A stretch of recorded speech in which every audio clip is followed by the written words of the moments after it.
Innal hamdalillah nahmaduhu wa nasta'inuhu wa nastaghfiruh wa na'udzu billahi min shururi anfusina wa min sayyiati a'malina may yahdihillahu fala mudilla lahu wa may yudlil fala hadiya lahu. Asyhadu an la ilaha illallah wahdahu la syarika lahu wa asyhadu anna Muhammadan abduhu wa rasuluhu alladzi la nabiyya ba'dah. Allahumma shalli wa sallim wa barik ala Muhammad wa ala alihi wa sahbihi ajma'in. Faqala Allah ta'ala bil Qur'anil Karim, a'udzu billahi minasy syaithanir rajim. Ya ayyuhalladzina amanu taqullaha haqqa tuqatih wa la tamutunna illa wa antum muslimun. Faya ayyuhal hadirun usikum wa iyaya bitaqwallah faqad fazal muflihun. Hadirin sidang salat Jumat yang sama-sama mengharap ridho dan ampunan Allah Subhanahu wa taala. Alhamdulillah, pada kesempatan siang kali ini Allah Subhanahu wa taala masih memberi kesempatan dan kekuatan kepada kita semua sehingga kita bisa melaksanakan salah satu kewajiban kita, yaitu melaksanakan ibadah sholat Jumat. Mudah-mudahan ibadah sholat Jumat yang kita kerjakan pada kesempatan siang kali ini dibarengi dengan niat ikhlas semata-mata mengharap ridho Allah, sehingga ibadah Jumat yang kita kerjakan dapat menjadi kifarat atas dosa dan kesalahan yang sudah kita lakukan. Salawat dan salam semoga senantiasa tercurah limpahkan kepada qudwah kita, teladan kita, Nabi Muhammad sallallahu alaihi wasallam, juga kepada keluarganya, para sahabatnya, para tabi'in, tabi'ut tabi'in, dan kepada kita selaku umatnya yang senantiasa meneladaninya. Hadirin sidang salat Jumat, saya atas nama khatib pada kesempatan siang kali ini mengajak khusus bagi diri saya sendiri, umumnya bagi hadirin yang sama-sama hadir, marilah kita senantiasa meningkatkan keimanan dan ketakwaan kita kepada Allah Subhanahu wa taala. Karena hanya dengan keimanan dan ketakwaanlah kita akan jadi hamba Allah yang hidup bahagia di dunia, hidup selamat nanti di yaumul akhir. Hadirin sidang salat Jumat yang sama-sama mengharap ridha Allah Subhanahu wa taala, salah seorang ahli hadis yang juga kita kenal sebagai perawi hadis selain Imam Bukhari, Imam Muslim, ada juga kita mengenal Imam Abu Dawud. Imam Abu Dawud lahir tahun 202 Hijriah dan meninggal tahun 275 Hijriah di Basra. Selama kurun waktu hidup beliau habis waktu untuk mengambil, mengumpulkan, menelaah, meneliti hadis sampai puluhan ribu. Dari puluhan ribu hadis yang terkumpul oleh Imam Abu Dawud, terpilih hadis sahih kurang lebih 8.000. Dari 8.000 hadis tersebut, menurut Imam Abu Dawud cukup 4 hadis yang bisa kita jadikan pedoman di dalam menjalani hidup dan kehidupan kita sebagai seorang muslim agar hidup selamat, bahagia di dunia, selamat nanti di yaumul akhir. 4 hadis itulah kemudian dijadikan sebagai 4 prinsip hidup sebagai seorang muslim. Prinsip yang pertama adalah prinsip hidup kita dengan Allah Subhanahu wa taala. Semua urusan hidup kita dengan Allah Subhanahu wa taala dalam bingkai amal ibadah yang kita kerjakan maka harus dibarengi dengan niat ikhlas. Sebagaimana hadis yang sudah sering kita dengar, kata Imam Abu Dawud, innamal a'malu binniyat. Sesungguhnya segala amal perbuatan kita itu tergantung kepada niatnya. Besar kecil, banyak sedikit, itu sangat tergantung kepada niatnya. Karena bisa jadi ada kebaikan yang tidak bernilai kebaikan, ketika niat tidak dibingkai dalam keikhlasan semata-mata mengharap ridho Allah. Ada kebaikan yang dalam pandangan kasat mata kita adalah kebaikan, tetapi tidak bernilai kebaikan ketika niat di dalam hati tidak dikaitkan dengan keikhlasan kepada Allah Subhanahu wa taala.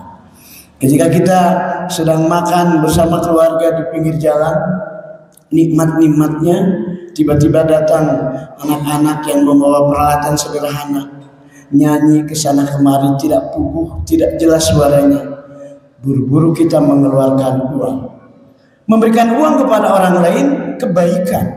Tetapi ketika uang itu diberikan kepada anak-anak itu, niatnya bukan memberi sebagai sedekah, tapi niatnya adalah memberi agar segera pergi menjauh meninggalkan tempat makan karena mengganggu makan.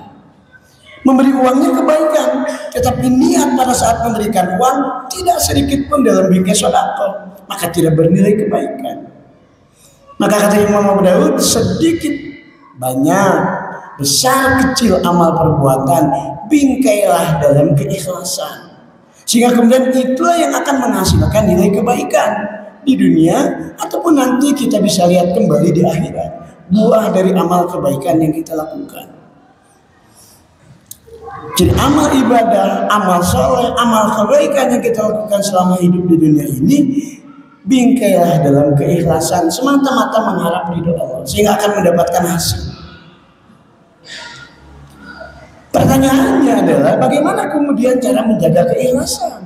Karena keikhlasan itu gampang sekali rubah-rubahnya. Hari ini kita Jumatan, siang ini kita Jumatan ikhlas, tetapi keikhlasan Jumatan kita ini bisa jadi nanti sore, nanti malam, besok, lusa, minggu depan rusak keikhlasannya oleh amal perbuatan kita sendiri. Ya, keikhlasan itu seolah-olah sesuatu yang gampang, kita simpan keikhlasan di dalam hati, tetapi berubahnya, rusaknya juga gampang. Maka perlu kiat, perlu cara bagi menjaga keikhlasan. Salah satu cara yang bisa kita upayakan untuk menjaga keikhlasan adalah berdoa kepada Allah, sebagaimana yang dilakukan oleh Umar bin Khattab yang meriwayatkan hadis innamal a'malu binniyat itu. Hadis yang berkaitan dengan masalah keikhlasan. Umar bin Khattab radhiyallahu anhu mengatakan salah satu kiat untuk menjaga keikhlasan adalah berdoa, memohon kepada Allah supaya amal kita dikuatkan keikhlasannya. Allahumma ja'al ala kulli amali sholihan. Ya Allah, jadikan seluruh amalku adalah amal soleh. Waj'al li wajhika, jadikan hanya untukmu ya Allah, kholison, penuh dengan keikhlasan. Di saban hari Umar bin Khattab berdoa itu, memohon kepada Allah supaya amalnya adalah amal kebaikan yang dikerjakan, dan amal kebaikan itu diikhlaskan hanya untuk Allah semata, diikhlaskan hanya untuk mengharap ridha Allah, tanpa melihat kiri kanan depan belakang siapa orangnya, bagaimana kondisinya, hanya lurus kepada Allah Subhanahu wa taala mengharapkan keikhlasannya. Jadi prinsip hidup yang pertama yang harus ada pada diri kita di dalam melaksanakan kebaikan adalah prinsip keikhlasan, sehingga nyampe ke Allah amal kebaikannya. Ada kemungkinan bisa kita peroleh kembali nikmat melaksanakan keikhlasan tersebut nanti di yaumul akhir. Hadirin sedang salat Jumat yang sama-sama mengharapkan ridha dan ampunan Allah Subhanahu wa taala. Cara yang kedua yang bisa kita upayakan untuk menjaga keikhlasan adalah menyembunyikan amal kebaikan tersebut. Jangan diekspos, jangan dikasih tahu orang. Karena riskan. Kalau kita memberitahu amal kebaikan kita kepada orang lain, riskan. Keikhlasan dengan ria itu beda tipis. Biarlah orang lain tidak tahu tentang kebaikan yang kita lakukan. Sebagaimana hadis yang menjelaskan tentang 7 kelompok orang yang akan mendapatkan naungan nanti di akhirat, di saat orang lain tidak mendapatkan naungan. Satu di antaranya adalah rajulun tasaddaqa bi sadaqatin, seorang laki-laki yang bersedekah dengan tangan kanannya, tangan kirinya la ya'lamu, tidak mengetahuinya. Tangan kanan yang sedekah, tangan kiri tidak mengetahuinya. Tangan kanan yang melakukan kebaikan, tangan kiri tidak mengetahuinya. Itu maksudnya tidak diekspos, tidak didongeng-dongeng, tidak dicerita-ceritakan tentang amal kebaikan itu, karena riskan akan merusak keikhlasannya.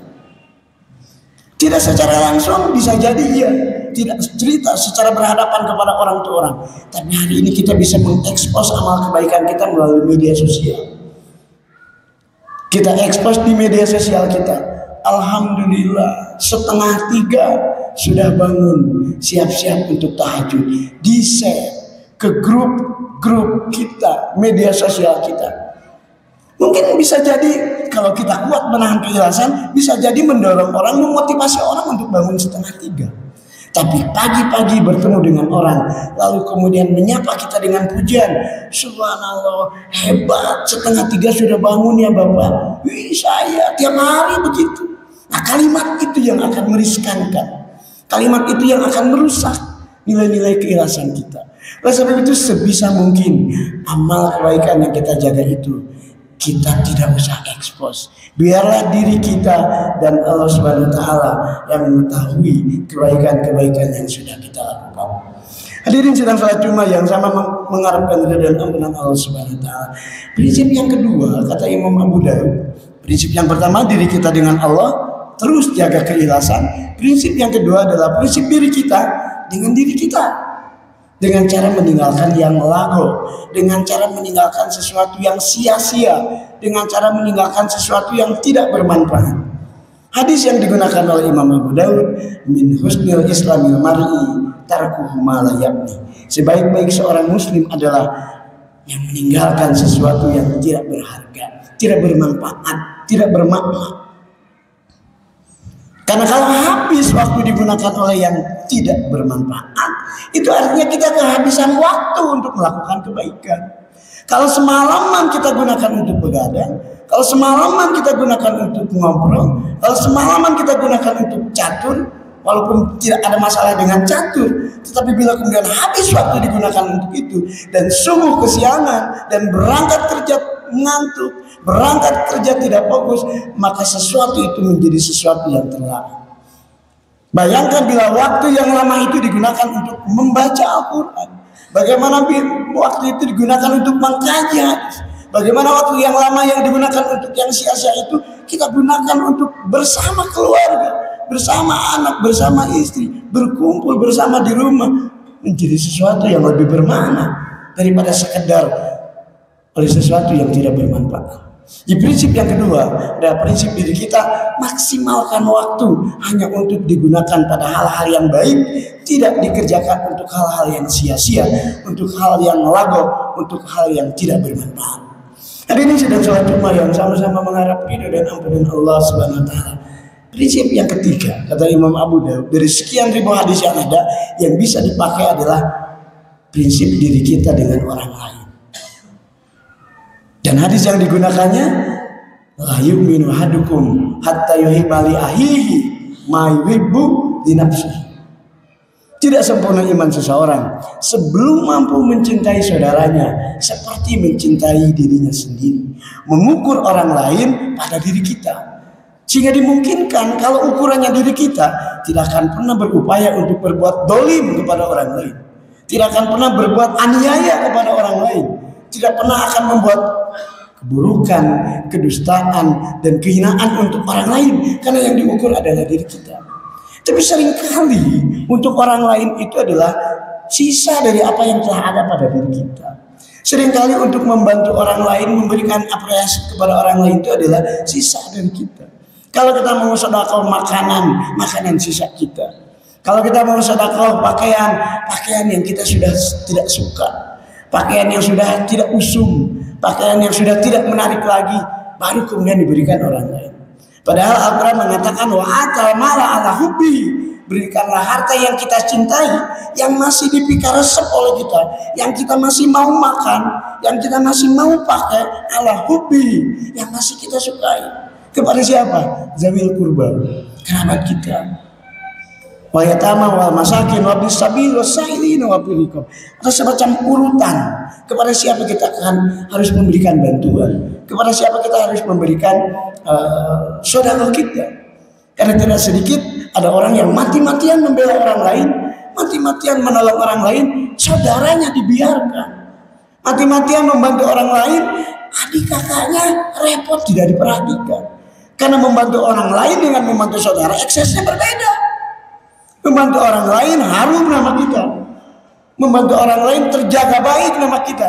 Membantu saudara gak ada ekses apa-apa, hanya habis saja harta kita. Maka tidak sedikit orang lain yang kemudian kita bantu, tapi saudara kita biarkan. Padahal agama menuntun kita untuk zawil kurba, kerabat kita dulu, saudara-saudara kita dulu, baru wal yatama wal masakin wal sabil, baru anak yatim, fakir miskin, doa apa minta-minta yang lain, yang membutuhkan yang lainnya. Tetapi lihat dulu saudara-saudara kita, jangan sampai ada yang terbengkalai. Barakallahu li wa lakum.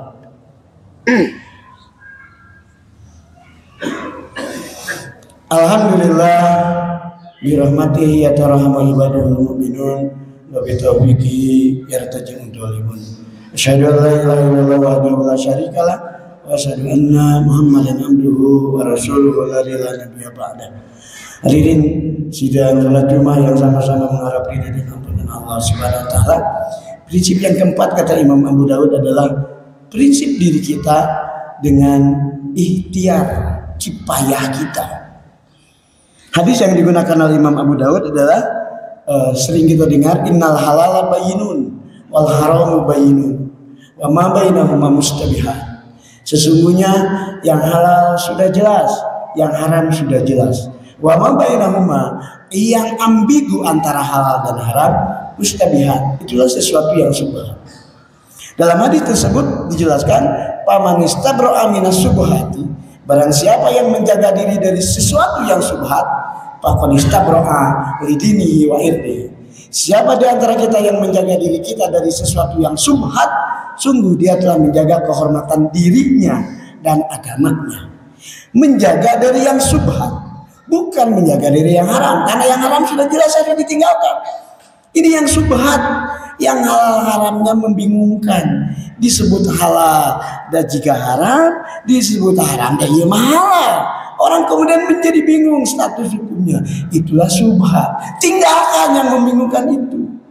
Untuk mencari kifayah, mengambil kifayah untuk anak istri keluarga kita, tinggalkan yang bingung itu. Pastikan yang kita berikan kepada anak istri kita adalah dari sesuatu yang halal. Dari yang subhat jangan, apalagi yang haram. Karena dalam hadis mengatakan kullu lamin nabata minal haram aula bihinna. Setiap daging yang tumbuh dari sesuatu yang haram aula bihinna, maka yang paling berhak baginya adalah neraka. Kalau dari yang haram sudah pasti nerakanya. Yang subhat ditinggalkan, kehormatan diri kita dan agama kita yang kemudian akan terangkat.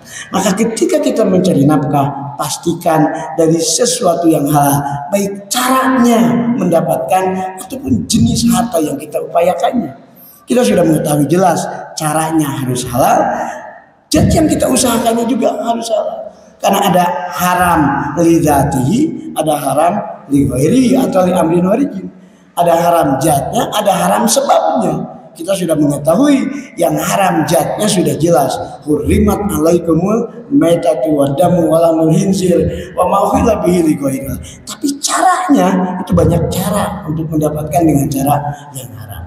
Oleh sebab itu, cara mencari kifayah kita, tinggalkan yang haram, tinggalkan yang syubhat, pastikan dari sesuatu yang halal sehingga anak istri kita dan keluarga kita tumbuh dan berkembang dari segala sesuatunya halal, bukan yang meragukan.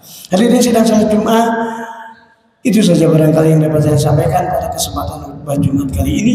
Ada 4 prinsip hidup yang harus kita pakai di dalam kehidupan keseharian kita, yang itu kemudian disampaikan oleh Imam Abu Daud. Prinsip diri kita dengan Allah, tanamkan keikhlasan. Prinsip diri kita dengan diri kita, tinggalkan yang lagu.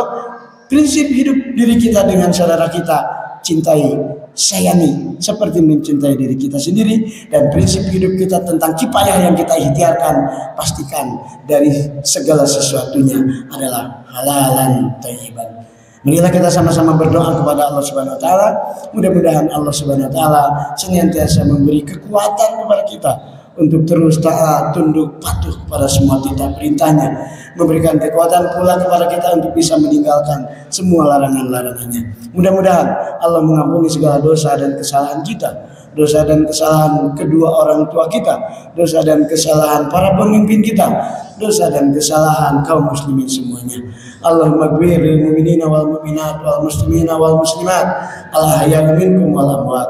Rabbana dhalamna anfusana wa illam taghfir lana wa tarhamna lanakunanna minal khasirin. Rabbana afriq alaina sabran wa tsabbit aqdamana wansurna 'alal qaumil kafirin. Rabbana atina fid dunya hasanah wa fil akhirati hasanah wa qina adzabannar. Aqulu qouli hadza wa astaghfirullah li wa lakum. Wassalamualaikum warahmatullahi wabarakatuh.